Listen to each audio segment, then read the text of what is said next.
할렐루야. 우리가 살다 보면 여러 가지 시험을 만나게 됩니다. 별의별 시험을 만나게 되는데, 근데 이제 사람에 따라서 어떤 사람은 말할 수 없는 시험, 고난, 저 시험을 어떻게 이기고 버틸까? 그런데도 불구하고 반석 위에 지은 집처럼 조금도 흔들리지 않고 그 시험을 잘 이겨나가는 사람도 있습니다. 반대인 경우도 물론 있지요. 별것 아닌 것 같은데 걸려 넘어지고 실패하고 마치 모래 위에 지은 집처럼 힘없이 무너져 버리는 그런 경우들도 많이 있습니다. 시험을 만났을 때에 그때 보여지는 것이 믿음의 능력이 보여지는 겁니다.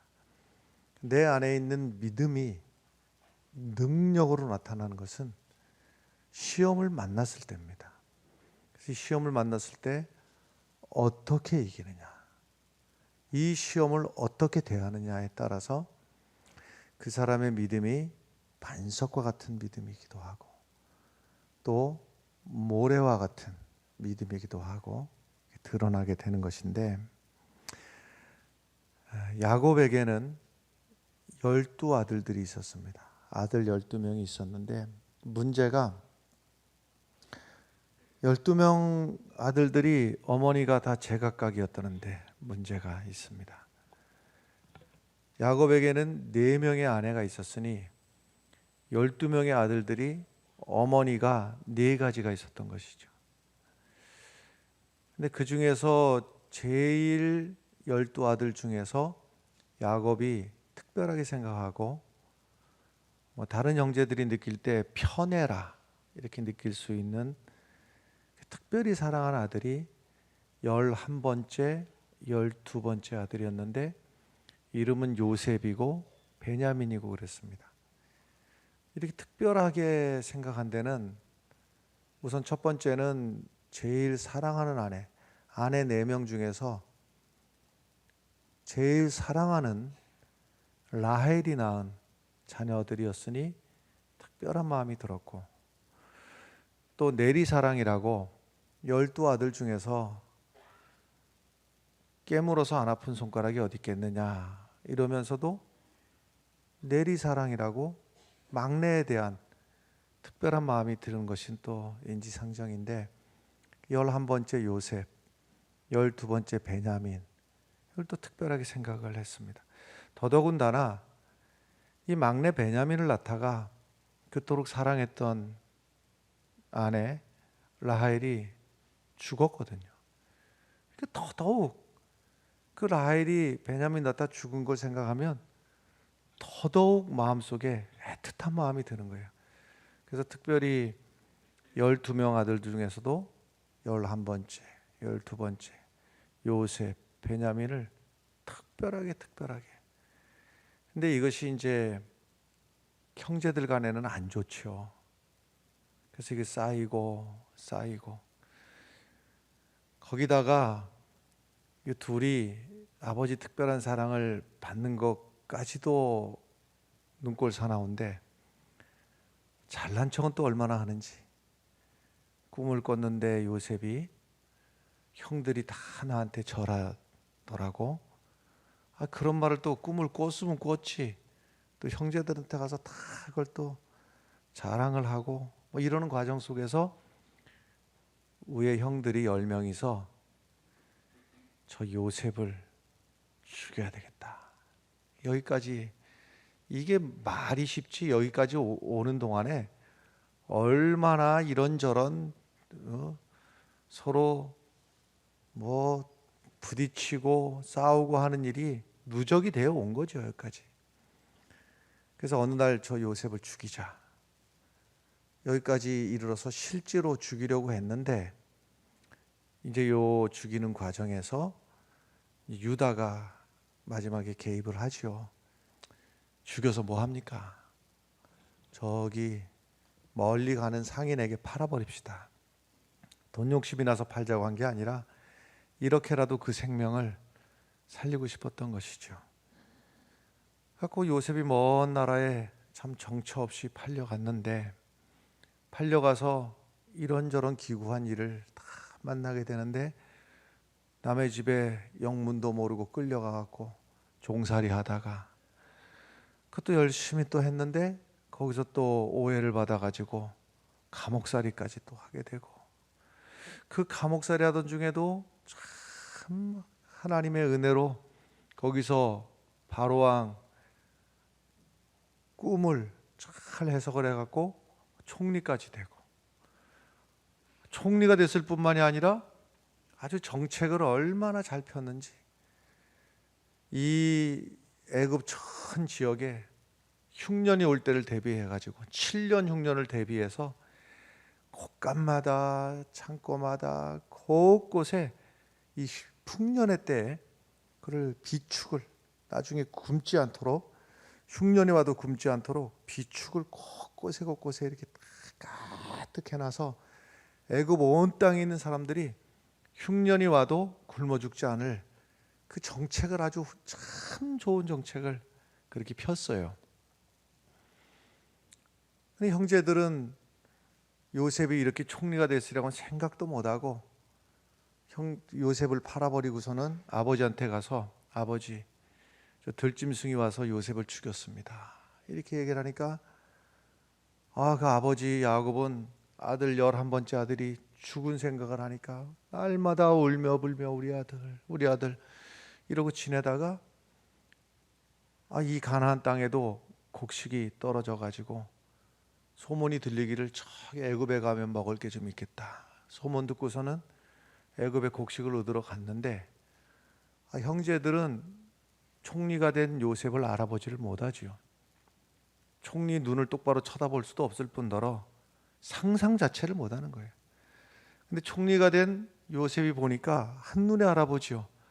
저 우리 형제들이 나를 팔아먹은, 나를 죽이려고 하다가 팔아먹은 형제들이 양식 얻으러 왔구나.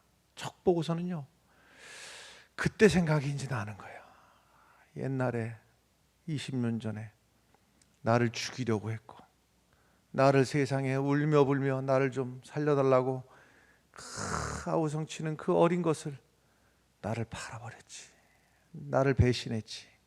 그 생각이 들면서 이 형제들을 시험을 해보고 싶은 거예요. 그때 그 모양인지, 그때 그 악한 마음을 지금도 가지고 있는지 시험해보고 싶은 거라.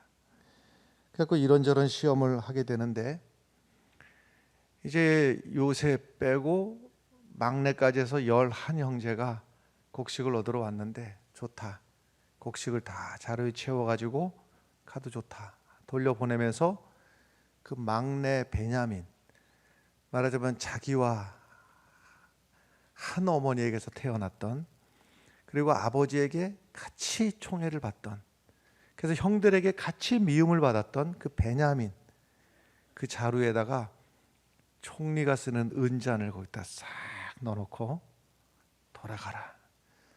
다들 안심하고 이제 곡식을 많이 얻어서 집으로 돌아가던 중에, 뒤에서 군사들이 쫓아와서는 잠깐 좀 짐 좀 뒤져보자. 짐을 뒤져보니까, 아니 세상에 이 베냐민의 자루에서 은잔이 덜커덕 나왔거든요. 이거 뭐 변명할 여지가 없는 겁니다. 현행범입니다. 꼼짝달싹 못하고 이제 어려움에 처하게 되었는데, 이 일에 대해서 우리 본문은 아닙니다만 조금 앞에 16절의 말씀 보면 유다가 하는 말이 있습니다. 16절에 유다가 말하되, 우리가 내 주께 무슨 말을 하오리까? 무슨 설명을 하오리까? 우리가 어떻게 우리의 정직함을 나타내리까? 하나님이 종들의 죄악을 찾아내셨으니, 이랬단 말이에요. 이 말은 지금 유다가 지금 하는 이 말을 우리가 집중을 해서 볼 필요가 있습니다. 왜 그런가 하면, 이 성경에서 이 비중이 무게 중심이 어디로 가는지를 봐야 되는데요. 하나님이 아브라함을 부르셨지 않습니까? 아브라함에게 주신 하나님의 축복의 이 무게 중심이 이삭에게로 넘어가지요. 그다음에 이삭에게는 두 아들이 있었잖아요. 에서와 야곱이 있었는데 장자 에서에게로 하나님의 축복의 무게 중심이 가지 않고 둘째인 야곱에게로 갔잖아요. 근데 그 다음에가 문제인데, 그 다음에 12아들이 있는데 12아들 중에서 어디로 이 하나님의 축복의 무게 중심이 옮겨가는가 하는 거예요. 우선 첫 번째에게로 넘어가는 게 아닙니다. 요셉일 걸로 생각하는 분들이 많이 있는데 요셉도 대단하죠. 2개의 지파를 이루고 출세해서 총리가 되고 뭐 이러니 요셉에게로 그 무게중심이 넘어갈 것 같은데, 야곱 다음에 무게중심이 어디로 넘어가는가 하면 유다에게로 넘어가는 겁니다. 도대체 무슨 영문인가? 유다가 무슨 그런 대단한 일을 했는가 하는 것을 요 말씀에서 우리가 집중을 해서 볼 필요가 있는데, 유다가 지금 이 막내 베냐민 자루에서 은잔이 나온 이 상황에서 뭐 변명 또는 억울합니다, 우린 절대 그런 일 없습니다, 이렇게 하지도 않아요. 변명을 하는 것도 아니고, 또 아니 우리는 훔친 일이 없는데 도대체 이게 무슨 일이냐 이렇게 하지도 않고, 여기서 이제 아주 빠지기 쉬운 오류 중에 하나는, 제일 흔하게 하는 일은 뭐냐면 베냐민을 나무라는 겁니다. 네가 어쩌자고 이를 했느냐, 네가 이렇게 이것을 훔치는 바람에 쉽게 말해서 너 때문에 우리가 다 지금 죽게 생겼다. 그리고 베냐민을 몰아세우고 베냐민에게 너 때문에 하고 베냐민을 손가락질하는, 이게 이제 제일 보편적으로 많이 일어나는 일인 겁니다. 이때 유다에게 딱 든 생각이 무슨 생각이냐 하면, 이 일이 하나님이 종들의 죄악을 찾아내셨으니 하는 거예요. 이 말씀이 무슨 말씀이냐면 20년 전에 형제 요셉을 팔아먹었던, 죽이려고 했던 그 죄악을 하나님께서 지금 우리에게 그 죄의 값을 물으시는 것이다, 이렇게 해석을 하는 것이죠. 그래서 여기서 이제 모두가 다 죽게 생겼습니다. 큰 시험이, 감당할 수 없는 시험이 유다뿐만이 아니라 그 형제들 전체에게 몰살당하든지 다 노예가 되든지 하는 이 엄청난 시험 앞에서, 이 시험이 도대체 왜 왔는지, 이 시험을 어떻게 하면 우리가 극복하고 나갈 수 있는지를 알 수가 없는, 한마디로 말해서 벼랑 끝, 앞이 캄캄한 지경까지 이르는 겁니다. 여기서 이제 총리가 된 요셉이 마지막 시험을 딱 하는 거예요. 그 마지막 시험이 뭐냐면, 이 베냐민에게서 은잔이 나왔으니 나머지 너희들은 다 살려주겠다, 너희들은 집으로 돌아가도 좋다, 요 베냐민 요 하나만 노예가 돼서 처벌을 받으면 된다. 어찌 보면요, 이전에 이 형제들 입장에서 보면 본래 뭐 요셉을 그렇게 죽이려고 하다가 팔아먹었습니다마는 베냐민도 다 그나거든요. 요셉이나 베냐민이나 지금 한 어머니 밑에서 아버지에게서 편애를 받던 아주 밉상, 얄밉고 나에게 생전 도움이 안 되고 내 감정을 건드리고 내게 피해만 주고, 밉상이 밉상. 유다의 입장에서 보면 밉상이란 말이에요. 그러니 이참에 잘 됐다, 손도 안 대고 코 풀어버리자. 그 전에는 요셉을 죽이려느니 팔아먹느니 하는 와중에 양심의 가책도 오지, 힘도 들지, 아버지한테 가서 둘러대야지, 얼마나 어려워요. 요 때는요 마침 잘 됐다. 아니 사실적으로 말만 하면 돼요. 그 녀석이 도둑질 하다가 걸려가지고 걸렸습니다. 우리도 어쩔 수가 없습니다. 그러면 아버지한테 가서 떳떳하게 할 말도 있지요. 그 다음에 좀 미운 녀석 요참에 그냥 싹 없애버리면 그만이지요. 이건 이래저래 잘 된 일입니다. 이전에 형제들 같았으면 그랬단 말이죠. 그런데 이 감당할 수 없는 이 시험, 형제들이 이 시험이 도대체가 왜 왔나, 우리가 어떻게 해결을 해야 되나, 감당이 안 되는 이 시험 앞에서 이 시험을 일거에 제거해버리는 위대한 신앙의 고백이 33절의 말씀인데, 이 말씀은 이 모든 시험을 다 해결해버리는, 시험이 시험으로서 능력을 잃어버리게 만들고 오히려 환난이 변해서 기쁨이 되고 시험이 변해서 간증이 되는 놀라운 반전의 중요한 모티프가 되는 것이 이 33절의 말씀이에요. 이 33절의 말씀 여러분 우리 함께 읽으실 텐데, 이 고백이 우리의 고백이 되는 순간에 시험은 물러가고 시험을 이기고, 나는 아무도 아멘을 안 할 줄을 알고 있었어요. 여러분 이 고백이 우리 고백이 돼야 됩니다. 우리 고백이 될 때 시험도 넘어갈 수 있고 시험이 능력을 잃어버리게 되는 거예요. 33절의 말씀을 함께 읽겠습니다. 이제 주의 종으로 그 아이를 대신하여 머물러 있어 내 주의 종이 되게 하시고 그의 형제들과 함께 올려 보내소서. 아멘. 보세요. 이제 주의 종으로 내가, 유다 내가 그 아이를 대신해서, 그 아이가 누굽니까? 밉상, 얄미운 놈, 나한테 생전 도움도 안 되고 내 감정을 긁어놓고 했던 그 녀석 베냐민, 내가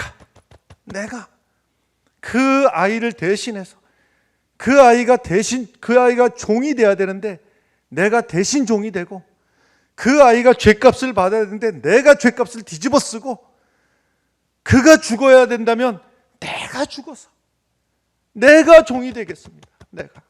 할렐루야. 여기서 유다가 나서서 내가 대신 종이 되겠습니다. 내가 십자가를 짊어지는 순간에 이 모든 시험은 끝나버렸습니다. 시험이 시험으로서 능력을 잃어버리고 시험은 물러가 버리고 마는 거예요. 할렐루야. 유다가 베냐민 살려주셔야 됩니다. 저는 살려주시고 나를 종으로 삼든지 나를 죽이든지 내가 그 십자가 짊어집니다 하는 순간에 시험은 물러가 버리고 말았어요. 할렐루야. 그 지긋지긋한 시험, 도대체 이 시험이 어디서 왔는지, 어떻게 하면 좋을지, 앞이 캄캄한 그 지경에서 한 줄기 빛이 쫙 비치는 그 시험을 찢어버리고 나가는 그 믿음의 고백이 무엇인가 하면, 저는 살려주시고 내가 십자가 지겠습니다 하는 거예요. 여러분 이 유다를 다시 주목을 해봐야 되는데, 이 역사의 물줄기가 말이죠, 역사의 주인공이 아브라함에서 이삭에서 야곱으로 와서 요셉으로 가는 게 아니다 이 말이에요. 역사의 물줄기가 유다를 통해서 쫙 흘러가게 되는데, 이게 저절로 된 일이 아니라, 여러분 이게 잘 아시는 이야기, 요셉을 형제들이 그렇게 해코지하고서는 유다가 너무 마음이 안 좋아서 이 형제들하고 같이 지내기가 힘들어서 가출해가지고 방황하는 시간이 있었잖아요.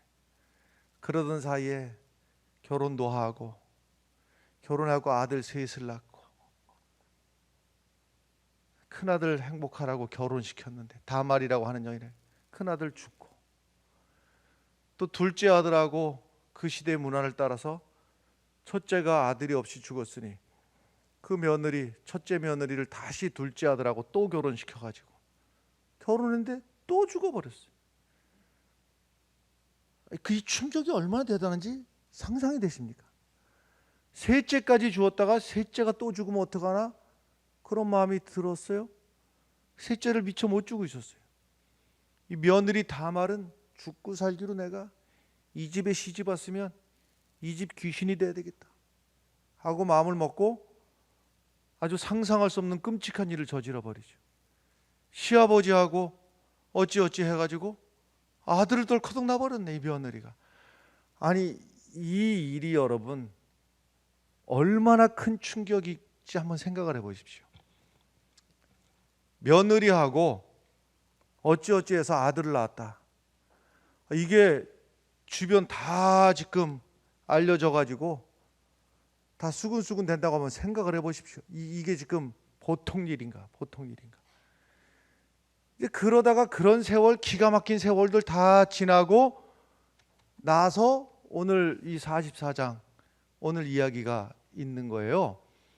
그러니까 그냥 유다가 어느 날 갑자기 뿅 나타나서 그 아이 대신해서 내가 대신 죽겠습니다 이렇게 말한 게 아니고, 그 전에 유다의 행적을 보면 아름답다거나 존경스럽다거나 위대하거나 이런 말하고는 거리가 멀어요. 오히려 반대로 부끄럽고 후회스럽고 뭔가 잘못됐고 이런 것들이에요. 이런 삶을 살아온 거예요.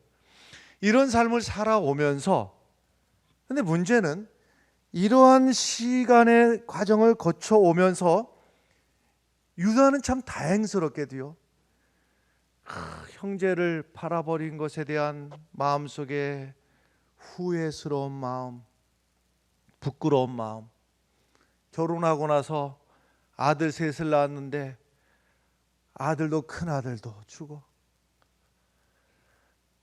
이 마음의 아픔이 어느 정도일지 생각을 해봐요. 아들 하나도, 근데 아들 둘째 또 죽어. 그리고 할 수 있으면 가리우든지 지워버리든지 없애버리든지 하는 이 치욕스러운 과거, 며느리하고 관계 속에서 자식을 낳았다고 하는 이 기가 막힌 이 아픔, 후회, 한, 이런 과정을 겪어서 유다는 다행스럽게도 어떤 모양으로 만들어졌는가 하면 믿음의 사람으로 조각이 된 거예요. 조각이라고 하는 것이요, 돌덩어리 하나 갖다 놓고 여기 깨고 저기 자르고 저기는 쪼고 저기는 뚫고 이래 가지고 위대한 조각품이 만들어지듯이 이 시련의 과정들을 쭉 지나면서 이 아픔, 저 충격, 때로는 후회, 회개, 이런 것들을 쭉 겪으면서 지금 유다가 어디까지 왔는가 하면요, 내가 죽어야 된다. 내가 죽으면 내가 죽어야 된다. 내 자아가 죽어지는 데까지 온 거예요. 꼭 영광스럽고 잘난 과거를 가지고만이 아니라 부끄럽고 감추고 싶고 다시 없애면 없애고 싶은 그 과거를 가지고 유다가 얼마만큼 성숙을 해줬느냐, 오늘 33절의 이 고백처럼 저 밉상 베냐민은 살려주시고 내가 죽겠습니다, 여기까지 온 거예요. 우리 신앙생활 하다 보면요, 1년 지나고 3년 지나고 5년 10년 지나면서 모난데도 좀 다듬어지고 깎아지고 해서 위대한 조각품이 해야 되는데 그렇지 못한 경우들이 참 많이 있어요. 여자 신앙생활은 뭐 몇 년을 했노라 하면서도 여전히 내가, 내 생각에는, 내 판단에는, 내가 알고 있기로는 내가 지금 신앙의 연단을 잘못 받고 있는 거예요. 유다는 깨지고 깎아지고 하면서 위대한 믿음의 조각품이 만들어졌는데 많은 경우는 깨지고 부서지고 쪼개지고 그게 다예요. 그래서 뭐만 남았더라? 잡석만 남았더라. 다 부서지고 난 잡석만 남았더라. 여러분, 우리 믿음이 깨지는 것만이 아니라 다듬어지고 깨져서 결국 어디로 가야 되는가 하면 내 자아가 죽는 데까지 가야 되는 거예요. 야고보서 1장 13절부터 말씀해 보면 이런 말씀이 있어요. 사람이 시험 받을 때에 하나님께 시험을 받는다 하지 말지니 하나님은 악에게 시험을 받지도 아니하시고 친히 아무도 시험하지 아니하시느니라. 오직 각 사람이 시험을 받는 것은, 시험을 우리가 받는 이유가 뭐냐? 자기 욕심에 끌려서 미혹됨이니 욕심이 잉태한 즉 죄를 낳고 죄가 장성한 즉 사망을 낳느니라 그랬어요. 여기서 자기 욕심에 끌려서 나를 내려놓지 못하고 내가, 내 생각에, 내 판단에, 내가 알고 있기는 내가 이제 이럴 때 무슨 현상이 생기는가 하면 나를 내려놓지 못하고, 이때 무슨 현상이 생기냐면 이런 말을 그 사람 입에서 주로 해요. 무슨 말을 하느냐? 나 상처받았다고. 정작 자기를 붙들고 있는 사람은 그런 소리를 자주 해요. 나 상처받았다고. 나 아무개한테 상처받았다고. 무슨 소리냐면 내가 하고 있는 이것은 상처받기 쉬운 자아를 가지고 있는 거예요. 아주 말하자면요, 독버섯처럼 요러고 있으니 누가 건드리기만 하면 그냥 자지러지는 거죠.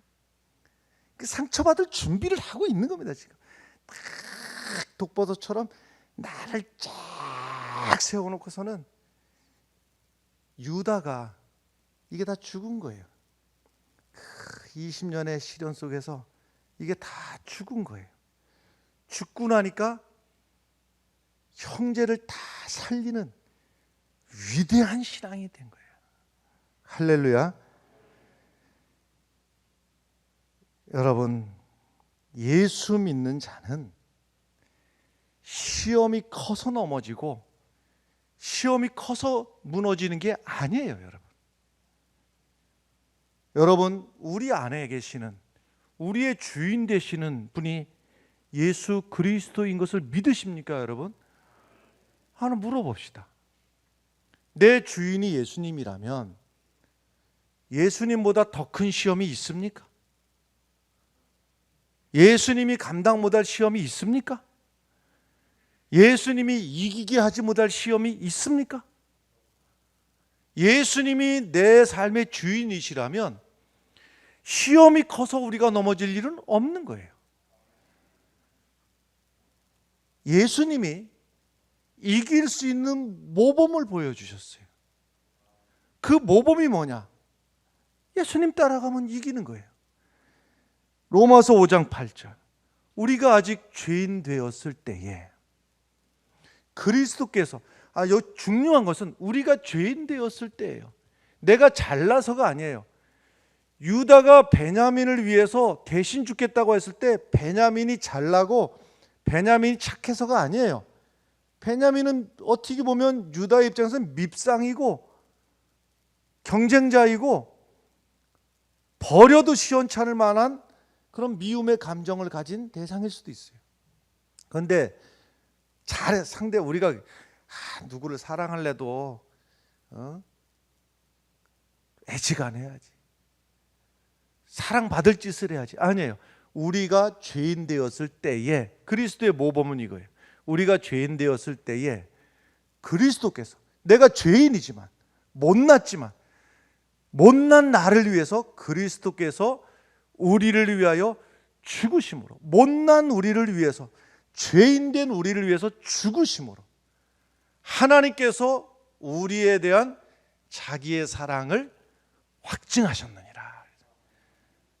죄인된 우리, 못난 우리를 위해서 예수님이 십자가를 지심으로 우리가 구원을 받고 나음을 얻었다고 하는 사실입니다. 아브라함이 외아들을 이삭을 포기했어요. 이것은 아들을 포기한다. 아브라함 자신이 죽은 거예요. 아브라함 자기가 죽은 거예요. 아브라함이 자기가 죽고 하나님의 말씀 앞에 자기를 쳐서 복종시키는 순간에 하나님은 그를 죽이시지 않고 여호와 이레 하나님이 반대로 아브라함을 살려주시고 아브라함을 세워주신 거예요. 유대인들에게 12지파가 있습니다. 그것이 이룬 국가가 이스라엘입니다. 이스라엘 사람들 뭐라고 부릅니까? 유대인이라고 부릅니다. 왜 그렇습니까? 12지파 중에서 전체를 대변하는, 지금 존재하는 전체가 누구인가 하면 유다지파라 이 말이에요. 내가 죽겠습니다 할 때 하나님이 유다를 죽이셨는가? 아니에요. 죽이신 것이 아니라 승하게 하셨어요. 다윗이 누구를 통해서 났는가? 유다 지파에서 다윗이 났어요. 예수님이 어느 지파에서 나셨습니까? 유다 지파에서 나셨어요.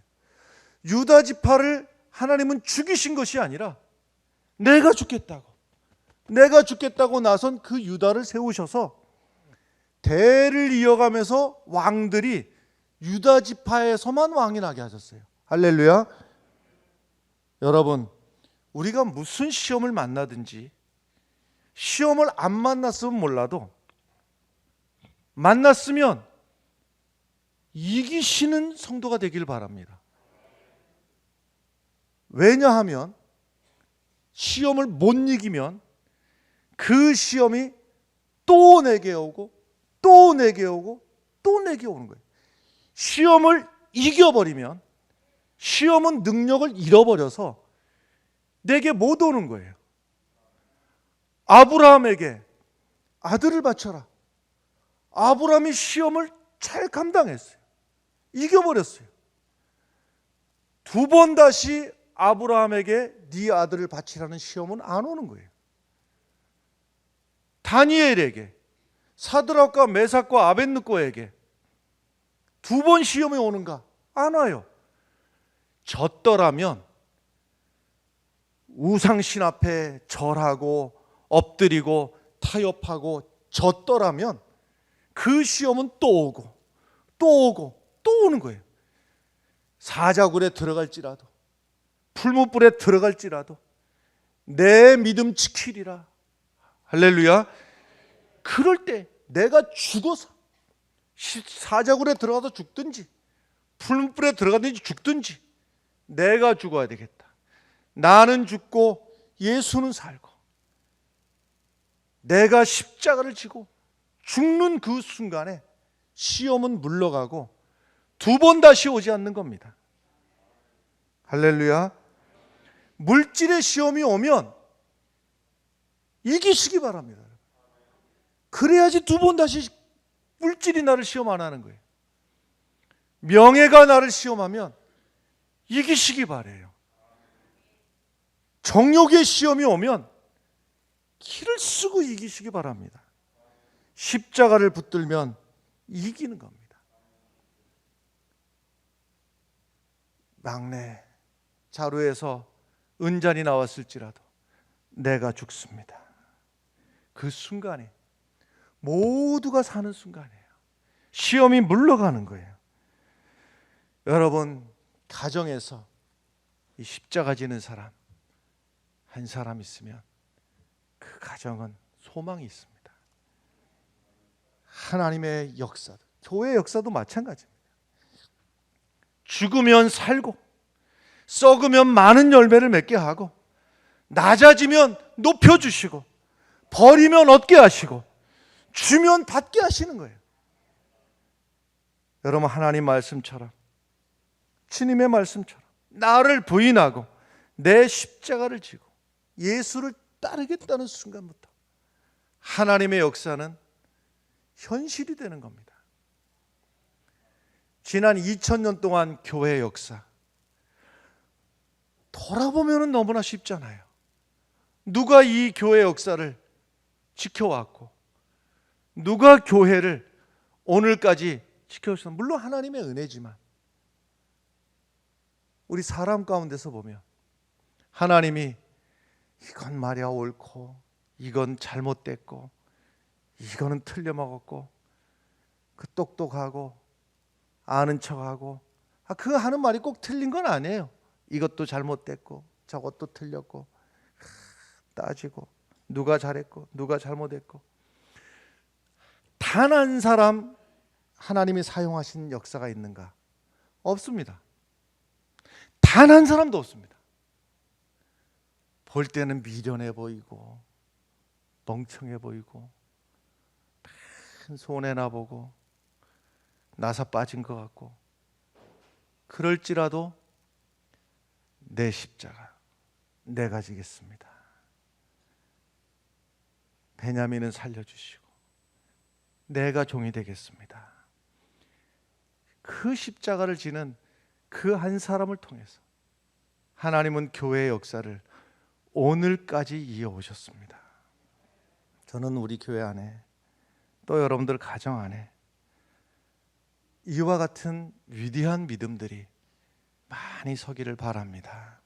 너 때문이가 아니라 너 때문에가 아니고 내가 십자가를 지고 내가 죽겠습니다. 이 한 사람이 마귀의 역사를 물러가게 하고 공동체를 하나 되게 하고 가정은 사랑으로 넘치게 하고 교회는 부흥케 하는 위대한 도구가 되게 하시기를 주의 이름으로 간절히 축원합니다. 기도하겠습니다.